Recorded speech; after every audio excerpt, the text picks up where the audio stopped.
والتحية والإكرام على أشرف النبيين وخاتم المرسلين سيدنا ومولانا أبي القاسم محمد وأهل بيته الطاهرين المعصوم مظلومين. أما بعد فقد قال الله سبحانه وتعالى في محكم كتابه المبين بسم الرحمن الرحيم وَلَقَدْ كَرَّمْنَا بَنِي آدَمَ وَحَمَلْنَاهُمْ فِي الْبَرِّ وَرَزَقْنَاهُمْ مِنَ الطَّيِّبَاتِ وَفَضَّلْنَاهُمْ عَلَى كَثِيرٍ مِّمَّنْ تَفْضِيلًا. صلوات.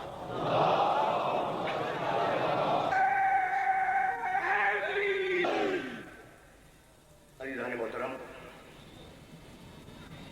کرامت انسانی کے عنوان سے ہم نے کیا تھا وہ گفتگو آہستہ آہستہ اپنے اختتامی مرحلوں سے قریب ہوئی. میں بہت اپنے سارے سننے والوں سے کہ میں نے عنوان رکھا کرامت انسانی اور آیت میں ہے وَلَقَدْ كَرَّمْنَا بَنِي آدم، ہونا یہ چاہیے تھا کہ کرامت بنی آدم عنوان بنایا جائے. توجہ رکھیے گا، لیکن میں نے یہ بحث جو چھڑی ہے وہ اختتامی مراحل کی بحث ہے. وَلَقَدْ كَرَّمْنَا بَنِي آدم، ہم نے آدم کے فرزندوں کو اور آدم کی نسل کو عزت عطا کی. یہ نہیں کہا کہ وَلَقَدْ كَرَّمْنَا الْإِنسان، ہم نے انسان کو عزت عطا کی، یہ نہیں ہے. یہ نہیں کہا وَلَقَدْ كَرَّمْنَا الْبَشَرَ، بشر کو عزت عطا کی، نہیں. وَلَقَدْ كَرَّمْنَا بنی آدم، ہم نے آدم کی نسل کو عزت عطا کی. تو اب دیکھنا یہ ہوگا کہ وہ عزت کیا ہے جو آدم کے حوالے سے مل رہی ہے. وہ عزت کیا ہے جو انسانی ہے، آدمیت کے حوالے سے. تو یاد ہے میرے سننے والوں کو یا نہیں کہ جب پتلا بنا آدم کا تو ابلیس نے کہا ارأیتک، آیت پڑھ چکا ہوں میں پہلے، ارأیتک ھذا الذی کرمتہ علی، پروردگار وہ مٹی جسے تو مجھ پر عزت دے رہا ہے. تو اب پروردگار نے طے کیا کہ فقط اس مٹی کو عزت نہیں دوں گا، اس مٹی سے جہاں تک بھی نسل جائے. بھائی فلسفہ نسبت سمجھ میں آیا؟ میرے سننے والوں کی خدمت میں جو جملہ میں نے پیش کیا وہ جملے کی ذرا سی وضاحت اگر ہو جائے تو بات مکمل ہو جائے گی. یعنی اس کو ناز تھا، ابلیس کو ناز تھا کہ میں آگ سے بنا ہوں. ابلیس کو دیکھو فلسفہ نسبت اگر سمجھ میں آ گیا تو کرامت بنی آدم سمجھ میں آ جائے گی. تمہیں جو عزت ملی ہے نا انسان کو، تمہیں وہ انسانیت کے حوالے سے نہیں ہے، وہ آدمیت کے حوالے سے. ناز تھا خلقتنی من نار، پروردگار تو نے مجھے آگ سے پیدا کیا ہے، وہ خلقتہ من طین، اور اس آدم کو تو نے مٹی سے پیدا کیا ہے، میں اسے سجدہ نہیں کروں گا. بھائی عجیب بات ہے، عجیب بات ہے. پروردگار کہتا ہے ما منعک ان تسجد لما خلقت بیدی. ابلیس، اس آدم کو میں نے اپنے دونوں ہاتھوں سے بنایا ہے. ابلیس ما منعک ان تسجد لما خلقت بیدی. ابلیس، اس آدم کو میں نے اپنے دونوں ہاتھوں سے بنایا ہے. آیت ہے قرآن کی، دونوں ہاتھوں سے بنایا ہے. اللہ کے ہاتھ نہیں ہے، اور اللہ کہہ رہا ہے ما منعک ان تسجد لما خلقت بیدی. اس آدم کو میں نے اپنے دونوں ہاتھوں سے بنایا ہے. تو وہ قرآن کا جملہ کہ اللہ نے آدم کو اپنے دونوں ہاتھوں سے بنایا، اور وہ کوفے کے منبر سے علی کا جملہ کہ تم مجھے سمجھتے کیا ہو، انی خمرت طینۃ آدم 50 زمان. ارے آدم کے پتلے کی مٹی میں نے گوندی ہے، کسی اور نے نہیں.